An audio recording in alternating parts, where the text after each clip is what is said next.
Update. My best friend is dating my abuser and wants me to reconcile with him, so I kicked her out of my home.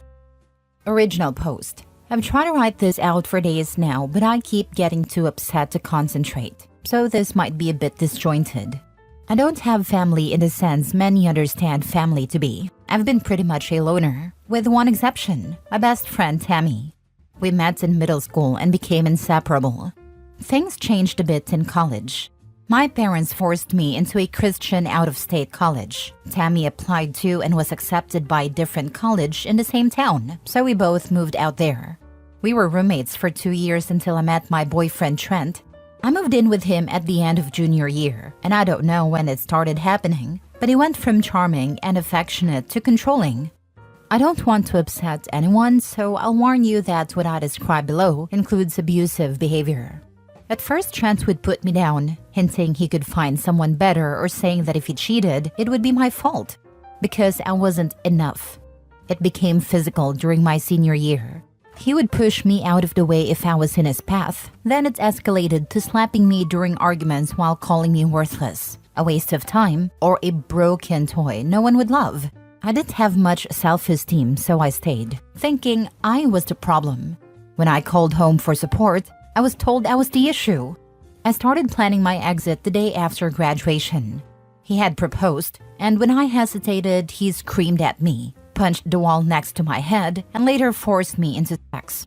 The next morning, I woke up with a ring on my finger, and he forced me again, calling it makeup sex, and saying he forgave me for how I had treated him. That's the short version. There were many more instances of abuse, physical, emotional, and sexual. I eventually found shelter in a nearby city, started hiding things in my car, and took as many work shifts as possible to save money. I finally left him, leaving my phone behind and never looked back. Tammy knew Trent and lived nearby, but she didn't know about my plan. When she messaged me on social media, I told her everything. She played dumb when Trent came around asking about me and spun a story that I was suicidal and he should call the police. He never found me. That was years ago. I'm now 36, Tammy is 2, and Trent is 38. Tammy became more religious over the years. I told her as long as she was happy and safe, I didn't care what she believed. However, she started inviting me to her church 4 years ago. After repeatedly declining, I finally told her that if she brought it up again, I'd leave or hang up. I'm agnostic and prefer to explore faith on my own terms, if at all. 2 years ago, Tammy got a job overseas. I was happy for her but devastated. Without her, I had no one. My family was barely in the picture and I had no deep friendships beyond her. My counselor helped me work through it and I carried on. We stayed in touch through video chats, sharing our explorations of new cities, hers in London and mine in Texas. But then her communication slowed, especially after she visited our old college town. Earlier this month, she came to Texas to visit me. I was thrilled, but noticed something was off.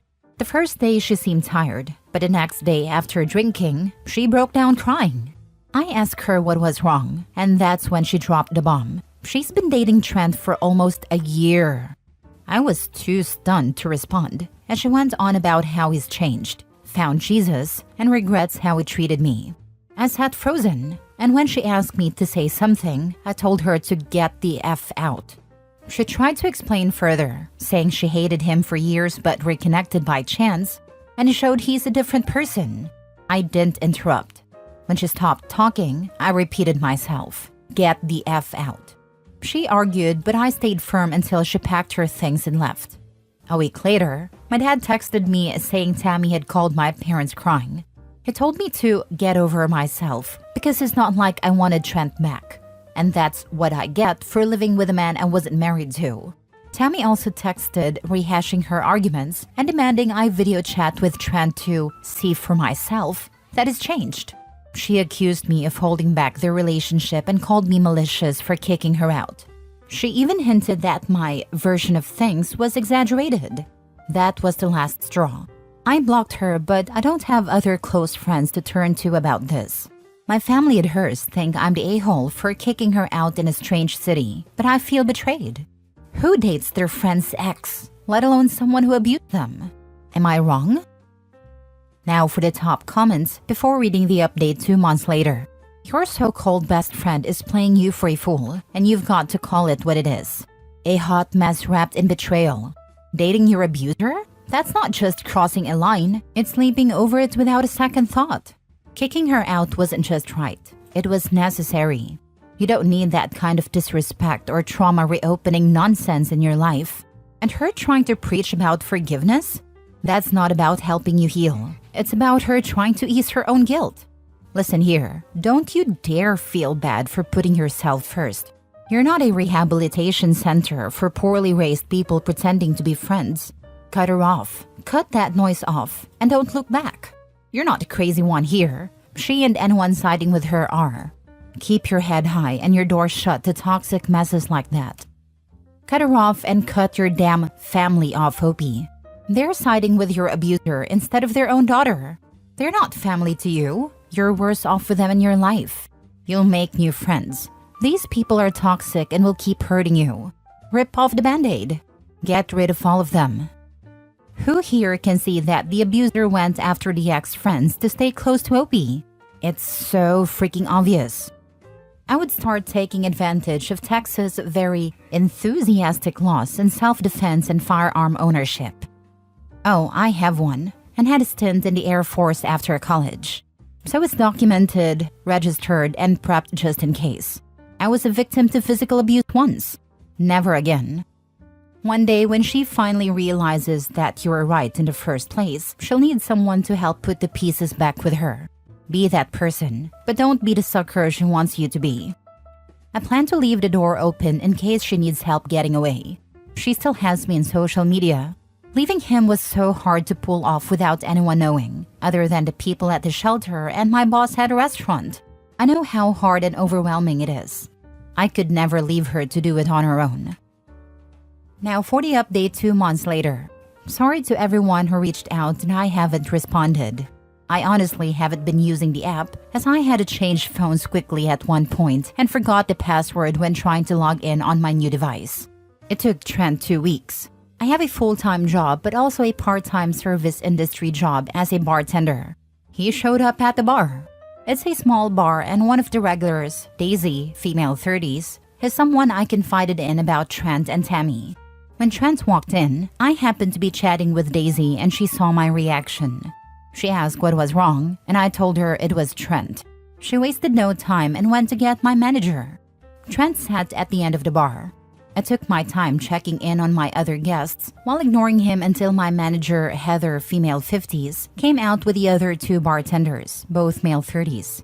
Trent had already started knocking on the bar and loudly demanding service. He got kicked out quickly and was told that we can and will refuse service to him.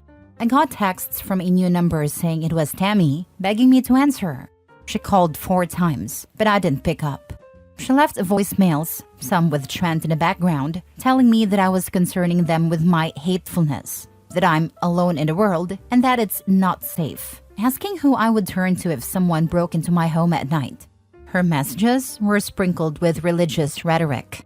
I was still on the clock and Daisy suggested I stay at her parents' place. I know her mom, who sometimes comes to the bar with Daisy. At that point, I was shaken enough to accept their offer.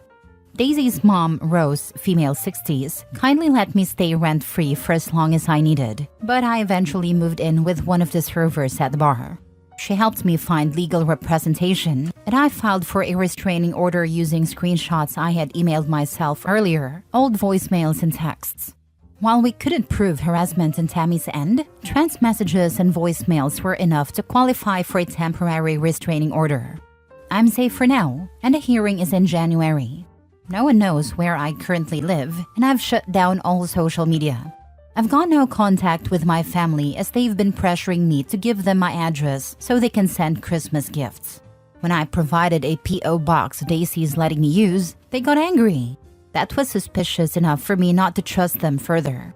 It's strange, but I am slowly making new friendships. Seeing a counselor has been helping me with the stress. Trent is essentially blacklisted from the local bar scene. Words travel fast. I haven't walked alone during a single shift since. And that's my update. Things aren't perfect, but I remembered my password while checking my email for more evidence to send to my lawyer. I wanted to let everyone concerned about me know that I'm okay. When this is resolved, I'll try to provide another update with more details. Who would I turn to if someone broke into my home at night? What, did she want you to turn to her so she could start dating the intruder? That sounds like a threat in my book, aka we know where you live. I'm so sorry you're going through this, OP. Daisy seems like an amazing person, and her kindness really stands out. You've handled everything so well, you're incredibly strong. I'm glad you're seeing a counselor. Also, great idea with a P.O. box. If you're in the US, request to have your information removed from white pages. It's a good way to protect yourself further. For sure, Daisy's such a real one, and OP handled this like a boss. That white pages tip is solid too. Smart move to stay careful. I hope you have cameras set up at your new home. Tammy is a monster. She is so naive and brainwashed by her religion that she is endangering your life. Trent is a violent abuser who is now stalking you. He got with her so he could have access to you. Your parents aren't safe and trustworthy, and I am glad you know it too. Christians like them are nothing but abusers. That's exactly it. Stupid Tammy thinks she's in love, but all she is to Trent is a means to get to OP.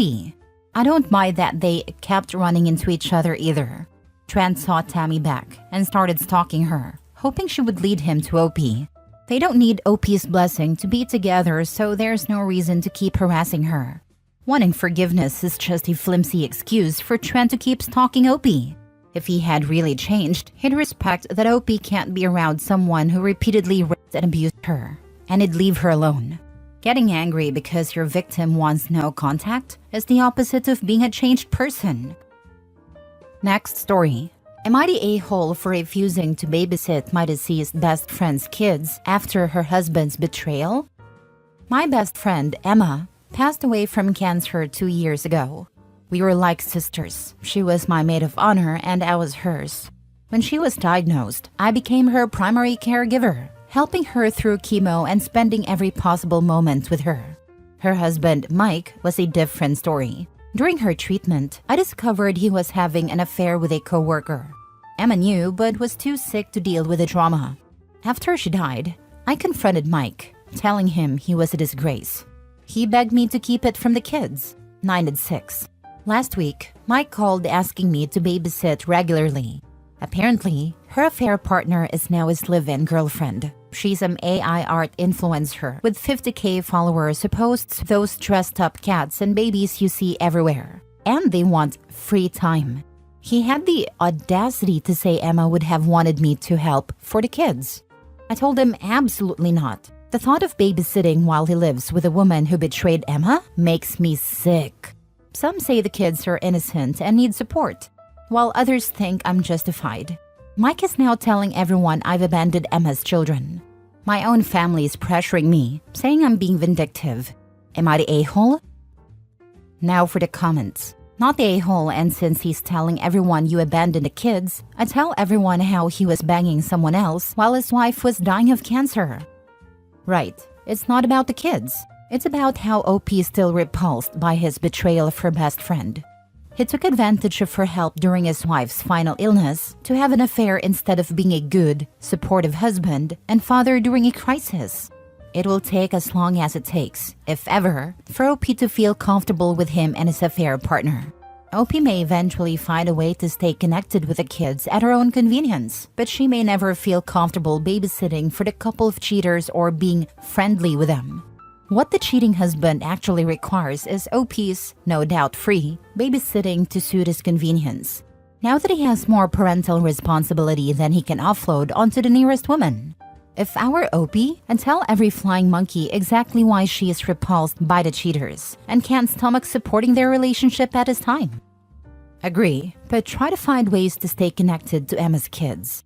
You're the best connection to their mom right now. Not the a-hole. I always wonder why a woman would want to be with a man who treats his dying wife so poorly. I know this from experience. The affair partner always thinks they're different. The level of ego involved The mindset that I was able to steal this person from their spouse, so I'm special, is ridiculous. My therapist and I discussed this after my ex's affair.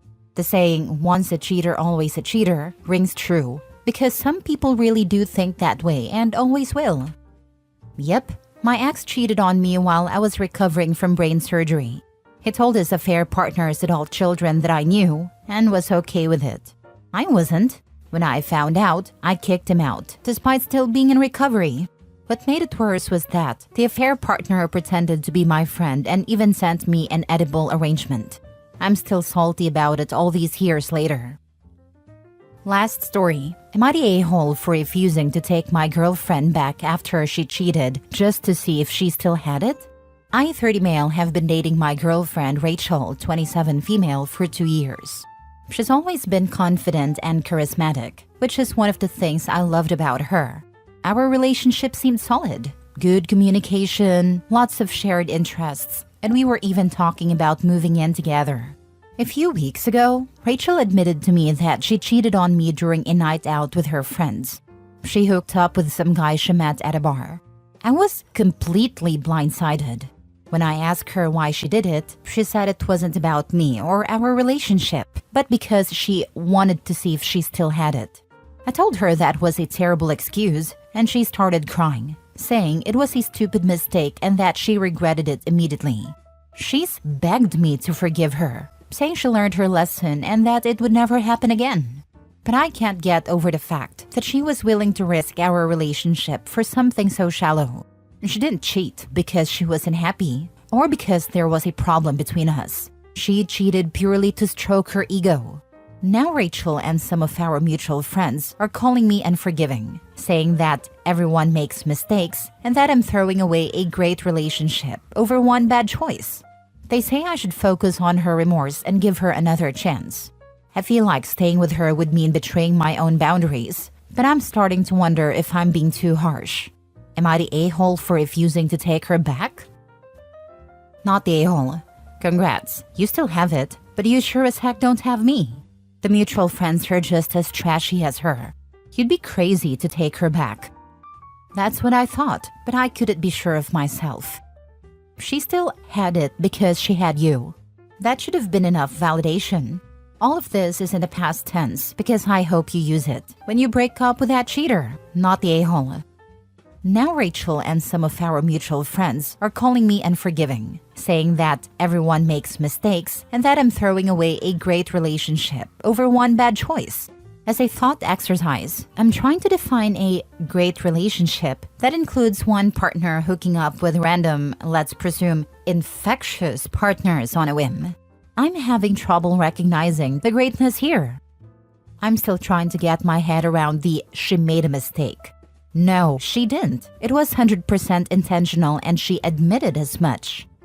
She made a mistake in telling her boyfriend instead of flying her butt off to him, is what she means. Once a cheater, always a cheater. I learned that the hard way. Good for you for sticking to your boundaries. And this cheater didn't even have a reason for it, lol. It was literally just, I felt like it. What do you mean we're over? It was a mistake. Now I feel bad.